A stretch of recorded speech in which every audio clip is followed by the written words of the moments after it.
هنعمل مع بعض النهاردة خبز السوردو بالخميرة الفورية، الخبز اللي مجنن كل الناس. عايزة اقول لكم هنعمله بطريقة سهلة وبسيطة النهاردة مع بعض. وهيا بينا نبدأ. اهلا بيكم في قناتي، معاكم ولاء سليم. هنا هنعمل احلى وصفات هتخلي اي حد يقولك عملتيها ازاي، وكمان هنعمل روتينات تنظيف مع بعض هتخلي مطبخك بيلمع كده. معايا انا ولاء سليم، الاكل حكاية والنظافة رواية.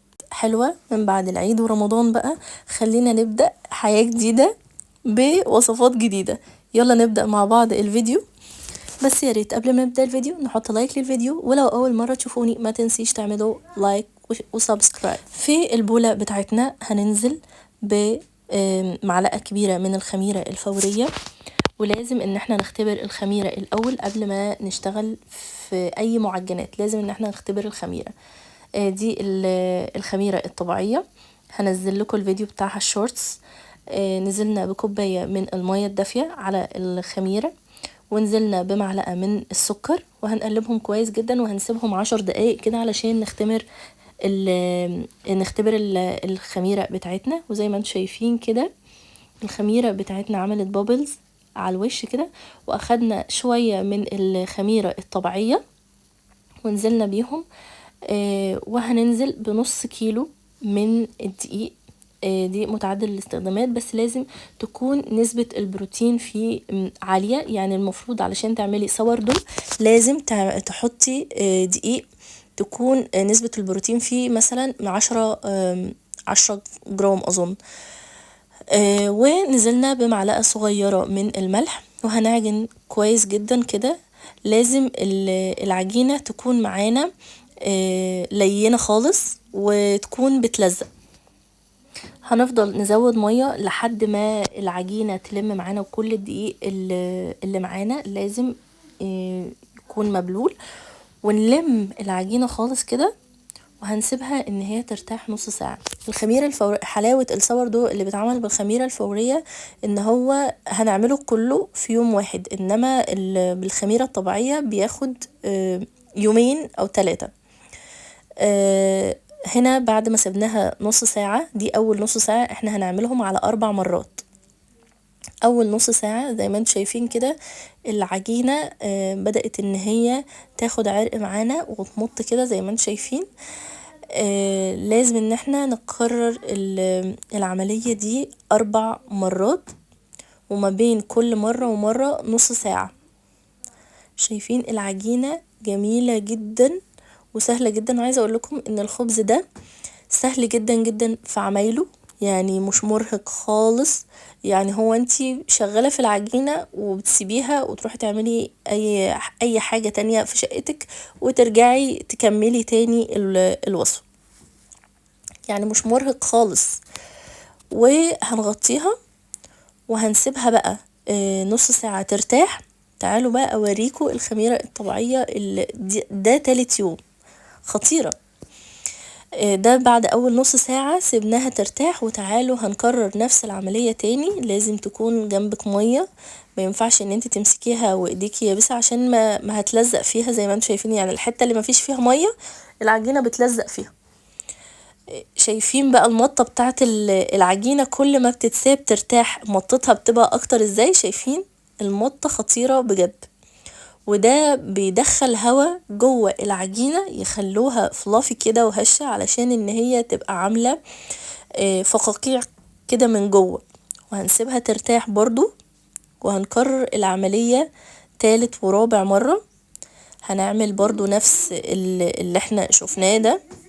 انا عارفة ان الفيديو طويل، بس لازم ان الفيديو يبقى طويل. هنبل ايدينا تاني برضو، وهنعمل نفس اللي احنا عملناه. في المرة الرابعة بقى هنغير بقى حتة الطي والفرد دي هنعملها بطريقة تانية خالص. ان احنا زي ما هتشوفوا دلوقتي ان احنا بنجيبها من النص كده. شايفين العجينة بتاعتنا مظبوطة جدا جدا، يعني هي مش بتلزق في قلب البولة. زي ما انتم شايفين انا بشدها، وشايفين استريتش ازاي. كل ده انا بدخل هوا علشان ان العجينة تتملي بالهوا، علشان لما تدخل جوه تدي براح جوه في العجينة وترتفع بطريقة حلوة وما تكونش مكتومة. زي ما انتم شايفين كده. هنفضل نعمل كده، دي المرة الرابعة، وهنسيبها بس 10 دقايق. وهنبتدي بقى ان احنا ايه، نفردها بقى على الكاونتر عندك، على الرخامة. هتشوفوا حلاوة العجينة لما هتنزل من البولة، هي مش هتسيب اي حتة في البولة. زي ما انتم شايفين اهو، دي تعرفك ان العجينة بتاعتك مظبوطة ومختمرة كويس جدا. هننزل بشوية دقيق علشان طبعا العجينة ملزقة جدا، وهنحاول ان احنا نلمها كده، يعني نحاول ان احنا نلمها كويس، وما نهدرش بقى في هوا او ان احنا نطلع منها الهوا. احنا يا دوبك احنا بنلمها بس كده. ادي اول بطويها كده، وهحطها في حاجة تكون بيضاوية. انا ما كانش عندي اي حاجة بيضاوية يعني، فحطيتها في البايركس، هو بيضاوي. وفي الصينية بتاعة الخبز بقى للأسف كانت عندي مدورة، فطلعت ايه، مش بيضاوية قوي يعني، بس في الاول وفي الاخر طلعت حلوة جدا. لازم بقى الحركة اللي انا بعملها دي، لازم ان انت تلزقي العجين كله ببعضه، ما تسيبيش اي فراغات او اي حاجة ان هي ممكن تفرش منك، علشان تبقى كويسة في الفرن. هننزل بقى العجينة زي ما انتم شايفينها كده، هي خطيرة، عاملة هي فعلا بلوزة يعني. انا سميت الخميرة بلوزة، بس دي بجد بلوزة. هندخلها الفرن. عايزة اقول لكم ان الصينية دي اصلا كانت في الفرن، انا مسخناها، ولازم ان هي تاخد صدمة، لازم العجين ياخد صدمة كده علشان ان هو يدي شيب حلو للعجينة. وهندخلها الفرن بقى على اعلى درجة حرارة لمدة من نص ساعة ل35 دقيقة. ما كانش عندي موس علشان ان انا اقطع خبز السور ده، ما لقيتش بصراحه يعني، حتى السوبر ماركت ما لقيتش فيه. فجبت سكينه رفيعه يعني ايه، قطعت بيها شويه كده علشان ايه، يعني عايزه اسمعكم الخبز بيقول ايه. خطير بجد. زي ما انتم شايفين كده، هنقطعه مع بعض. هو من جوه حلو جدا جدا، ويعني الولاد يعتبر خلصوه يعني. انا المفروض ان انا عاملاه علشان الرجيم بتاعي دلوقتي الولاد خلصوا نصه من حلاوته يعني. الولاد اعجبوا بيه يعني، صغير وكبير هيحبوا جدا جدا. شايفين من جوه بقى عامل ازاي؟ ده يبين لك ان الخميرة ناجحة والعيش ناجح ومظبوط بالملي. خطير بجد. فانا كنت بقطع بقى علشان اديهم حتت كده علشان يدوقوها، وعايزه اوريكم برضو من جوه عامل ازاي. من جوه يعني خطير وواخد حقه ومستوي. وشايفين البابلز اللي جوه دي الحاجات اللي احنا عملناها بالطي والفرد، فطلعت العيش بالشكل ده. عايزين بقى لو نجربه بالخميرة الطبيعية علشان نشوف عامل ازاي.